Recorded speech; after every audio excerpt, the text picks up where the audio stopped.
So what do we need for urban sketching? Well, you're going to need a sketchbook, you're going to need a pen, you're going to need some paint, you're going to need a brush,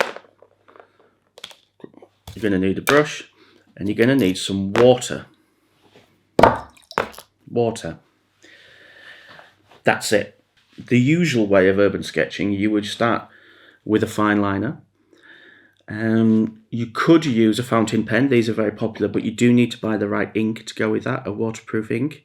So for the sake of simplicity, we'll talk about that on another video. So we're going to use a fine liner, and that's sort of 0.5 thickness to 0.3. I wouldn't go any thinner than that, and I certainly wouldn't go any bigger. So a sort of middle of the road fine liner. Now when it comes to the brushes, I would recommend getting a very, very small mop brush, like a size 01, but you can use round brushes, middle round brushes. This is perhaps on the big side, but I wouldn't go for anything tiny. Or anything massive, because that's just going to make your life really hard. So a kind of middle of the road brush is where you want to be. And again, feel free to ask me any questions. So what we're going to do is we're going to go with that brush and that fine liner. That is a 002 mop brush, I believe. And this is a 0.5 Unipin black fine liner. So I would start off with the middle of the road Winsor & Newton or Derwent watercolour set, maybe 12. Don't get any more than a few colours. You don't need more than 12 or 14 in your palette. Don't get really cheap ones because they will just be chalky and horrible. So let's talk about water. You obviously need water to activate the paint. You can buy these small collapsible cups, which are really good for filling that up, and then you can chuck that away. Or if you're really struggling and that's the only water you've got, that will do you for a few drawings. So my sort of recommendation in terms of the size of sketchbooks you should start with is something like this, which is, I think it might be a 21 by 14. An Arteza linen sketchbook. Now these are reasonably cheap. These are really good for panoramas, or you can just use one side, but that's 21 by 14, I believe, which is roughly, very roughly, A5, which is sort of half of A4. So these are great, but A6, it's a bit tiny, I find. I think what you end up doing is you end up getting in there, this is my Boatoba one, you end up getting a bit caught up in the detail. So they are fun, because they're like precious little jewels, but I wouldn't go that small. So we're going to base it on an A5, so an A5 sketchbook I think we're going to use for today's little demo. What do you draw? Well, you draw what's around you. Traditionally, urban sketching is about sitting down and not using a reference image. It's about going out there and into the built environment, finding something that excites you and sketching it. But I actually find the rural environment just as exciting. So I almost want to start a rural sketching movement, but that's another story. But unfortunately today I am at home and it's raining outside, but I do have a nice controlled environment to sketch in. So I'm going to use a reference image. Now this reference image is been provided kindly by my friend John Warburton, who is John Warburton's artist on Instagram. I'll put a link for him below. So there'll be a link to the image on my website below. But the exercise we're going to do today is probably going to look at something a bit more like this, or a bit looser like this. I don't want to get sort of hung up really on too much detail. So if you look at each house as a single plane in the drawing, or as a single area, you can start with the brick house at the back. What you have is, I'm going to use some dots to sort of demarcate some of the shapes here. So then I'm going to really roughly go, there's that house in the background.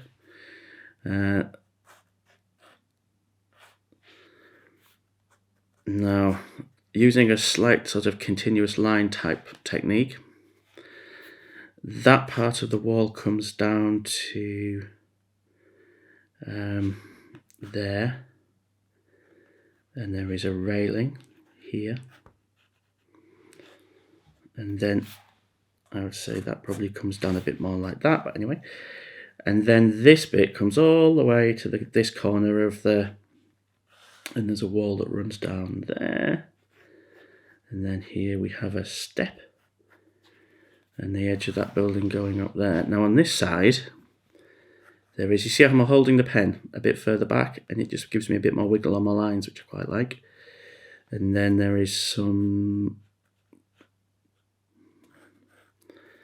houses here.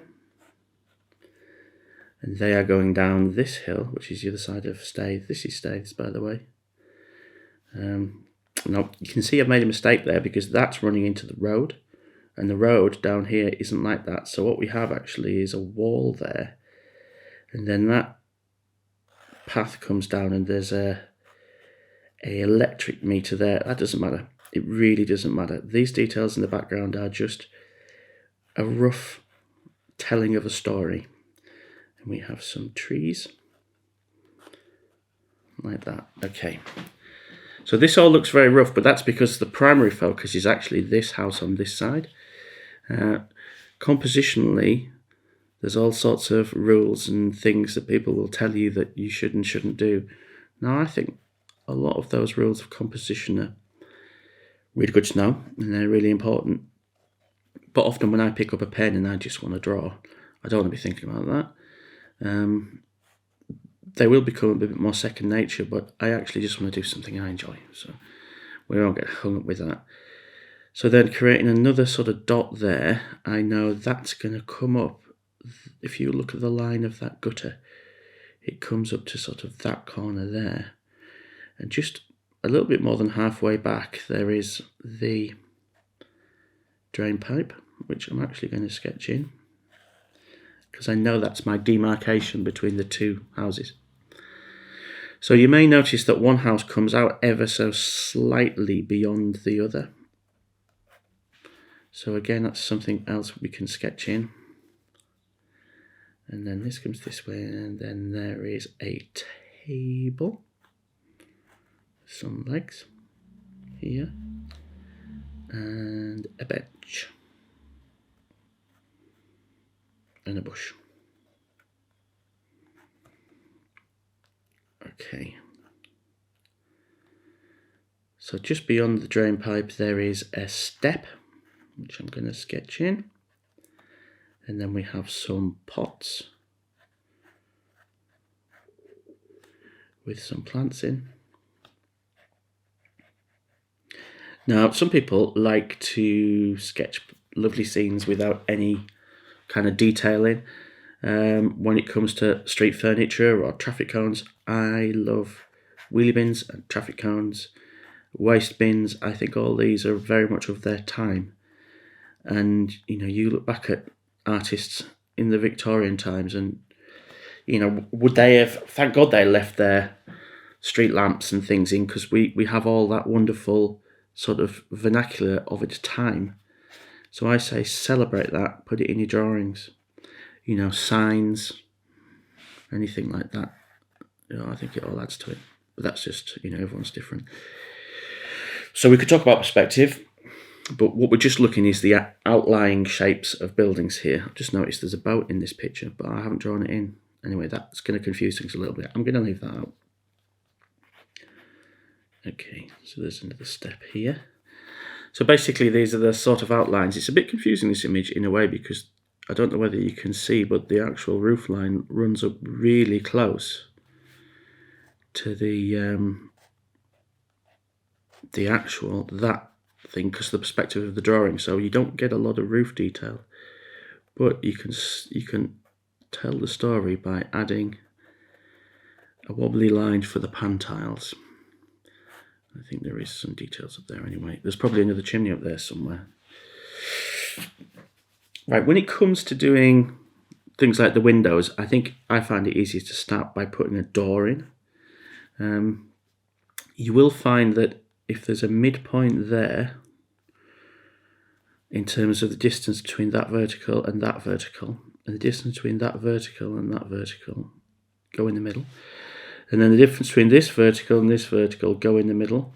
And that will give you your sort of halfway line with your perspective.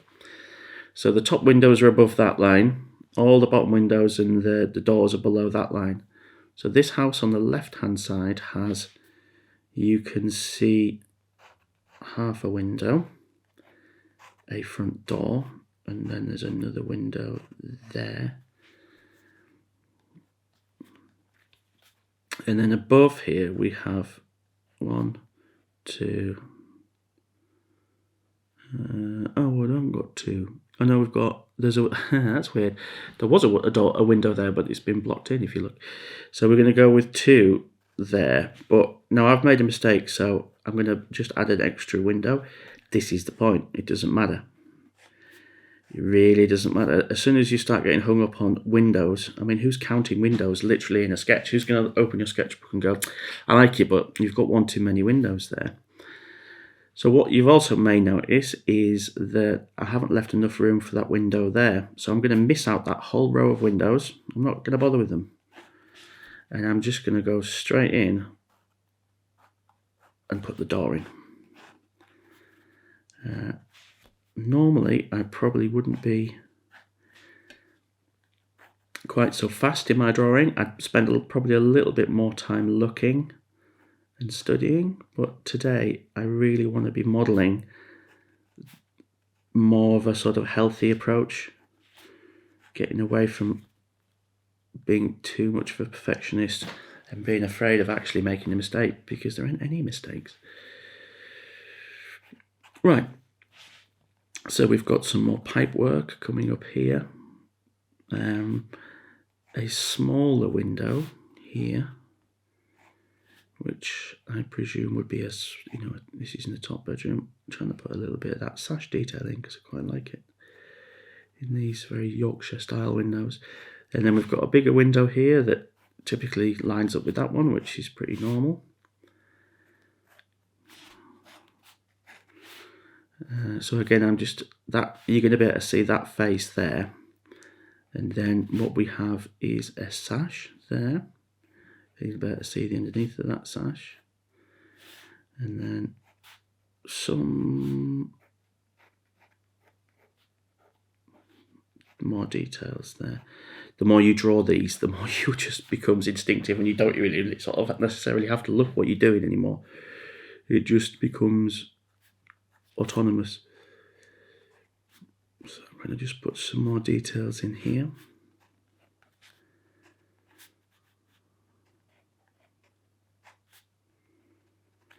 So yes, the first stage being the line work. Now, how much detail do you put in the rest of it? Well, I mean, we've got some growth, some leaves coming out of here. There is some texture in this wall here. You could put a little bit of texture, just to suggest there's a few bricks here. One of the interesting things about this path is it's got some paving stones that step down, so you could put in some paving stones. Getting smaller as you go back, which helps tell perspective. There is a tiny bit of interesting brickwork there, some stonework. Now, I would recommend you leave it there, splash some paint on, and then we're going to go back in and add some detail after we've put the paint on. So that's the line work stage pretty much completed, apart from we'll probably revisit that in a bit. Because we have this lovely brick work here, I might put in a little dot of colour for that. So we've got primarily 3 colours. We've got a blue. Let's have a look at those. We've got a sienna there. I'm going to choose French ultramarine blue, which is something that I use in a lot of my art. Those two do sit well together. And then because of this bright red in the background, I'm going to use this transparent red oxide here, which is a nice Daniel Smith colour. So we have our 3 colours. So first of all, what I'm going to do is I'm going to use a little bit of this French ultramarine, and I'm going to blob some quite intense on the paper. And then using water, I'm just going to move it about a bit. Now, watercolour, it might surprise you to know, is all about water. You think it's about the paint, but the more you do it, the more you realise that it's about how it moves about. I quite like a bit of a mad sky, so I'm going to try and be a bit gestural, and I'm going to splash in some splashes there. There we go. So that's our sky done. Now, so we have an area at the back. This transparent Pyrrole orange that I was talking about earlier. This is this kind of area. It doesn't matter if it blends with that, I don't really care. And then what we have here is our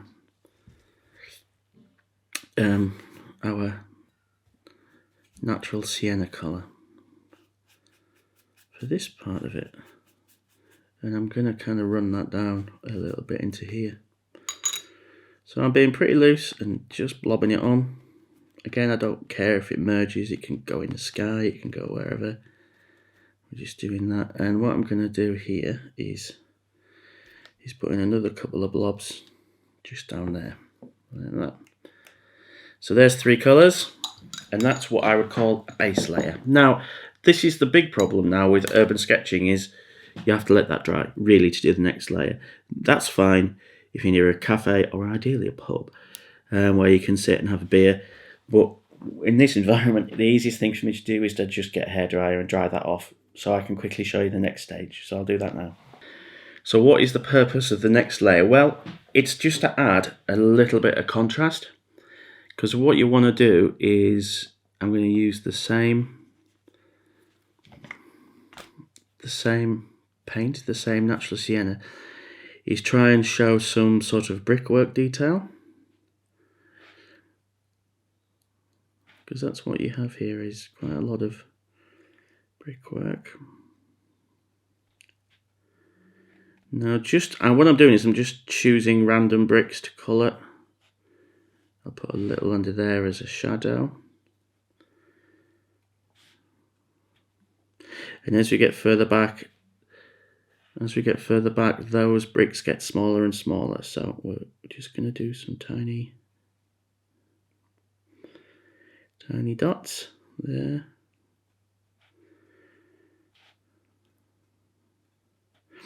Also put some on here, because this sort of lovely honey stone is appearing down here. And we also have some variation in the stones down there. So that's using, again, that natural sienna. You can use a little bit just to break up some of the solid shapes in the building behind, so it looks a little bit less sort of clunky, if you know what I mean. Just try and show a little bit of the form there. Right, and then obviously in the picture we've got blue window frames, we've got wheelie bins, we've got all sorts of details. Now I'm not going to bother with a lot of that. I might put in like a blue wheelie bin or something, just as a bit of a colour pop. I'm not even going to bother necessarily colouring in window frames or anything for this one. I just want to keep this super simple, this introduction. So, assuming that, this is a little tip, if you want to pull out a little bit of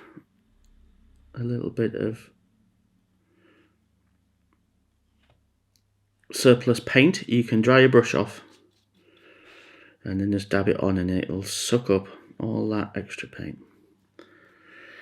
So again, I would probably leave that another 5 minutes just to dry off, and then we'll go in with the last layer.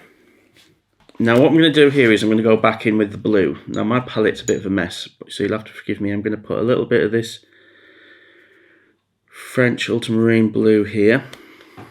Now I'm not going to go blue back in the sky. What I'm going to go and do is put a little bit of shadow detail in. This is actually quite flat light, this image. There isn't actually a lot of shadow detail, but we do have some stories we can tell. Adding a little bit of shadow will often help to give a sense of form. So let's assume that the sun is coming from this side. So that means we're going to have a little bit of shadow here, a little bit of shadow here, and we're going to have some shadow under there, under the windows, there, under that drain pipe, some under here,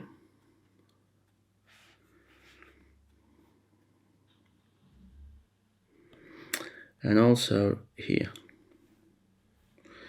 Now what I'm also going to do is I'm going to drag this across to create some sense of shadow on the road here, like this.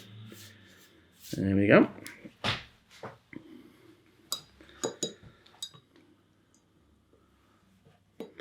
Now finally with this, I'm going to go back in and I'm going to use my fountain pen, sorry, my fine liner, and harden up some of the surfaces, thicken up some of the lines. I'm also going to put some black where the windows are. I may even put that window in there as a sort of outline. The other thing you can potentially do is, if you use the blue again, you can go in and just add in a little bit of extra texture in the brickwork. Now if you were doing this and you're a bit more practiced and you feel a bit more confident, you'd obviously be using a lot more colours here, and you'd be painting window frames and you'd be doing a lot more with this, but this is just a really quick example to keep it super simple. So again, there's a little waiting process. If you're outside, you want to be putting that somewhere a little bit in the wind so it dries off, and then you'll be doing the last little bit of fine liner work on it. You might let that dry and then close it up, take it home and do the rest. It's up to you. But one of the things about this process, when you're outdoors particularly, is you have to wait for things to dry, and I quite like that. You can sit, have a flask of tea, enjoy your environment. The other thing to do is you can actually take 2 sketchbooks with you and do a sketch on one, and while the other one's drying, you can be working on one. That's quite a nice idea. I'm going to dry that off again, just a little bit with the hairdryer, and then I'll put the finishing touches on it. Okay, so for me, one of the things I like the most about the urban sketching process is actually this stage, because you can go back in and you can be, again, pretty loose. Once you have the paint on, it gives you a bit more of an idea of the story you actually want to tell. Now I think all this in the background is done. I'm not going to bother with any more of that, but I really want to emphasize this building, so I want to make this the hero. So what I'm going to do is I'm going to go back in and put a line, first of all, right round the outside of the fabric of this building. There is a chimney here. And again, even though it's a straight line, I'm trying to show a little bit of form. Every opportunity to put a little jiggle in, to show a little bit of texture. Maybe show that there's a roof line's a little bit wobbly.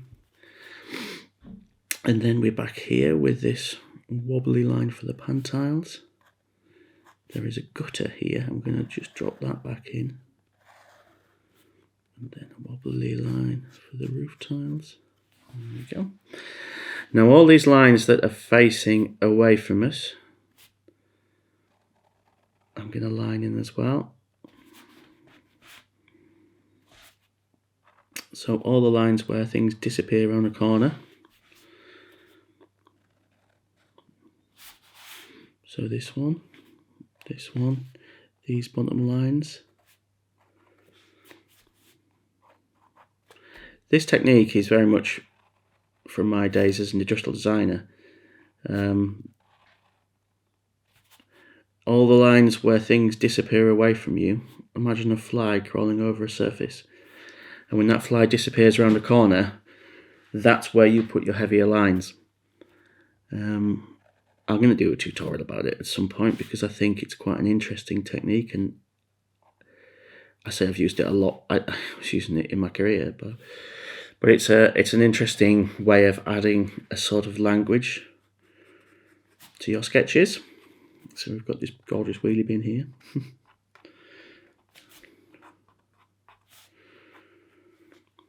Okay.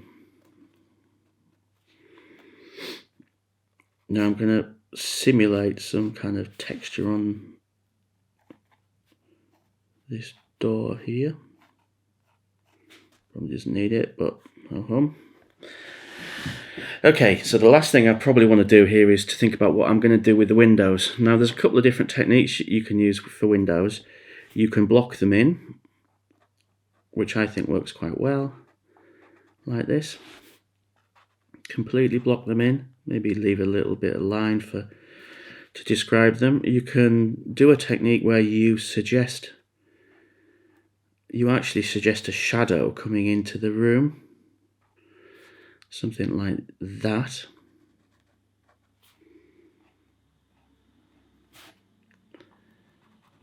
this one in. The other thing you can do is you can suggest that it's actually the reflection of a tree line.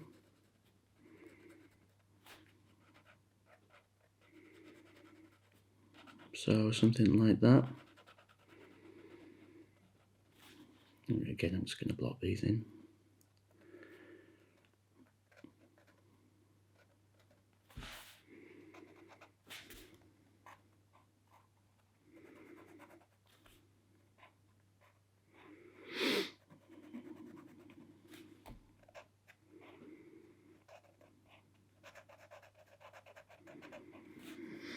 So this technique is super simple.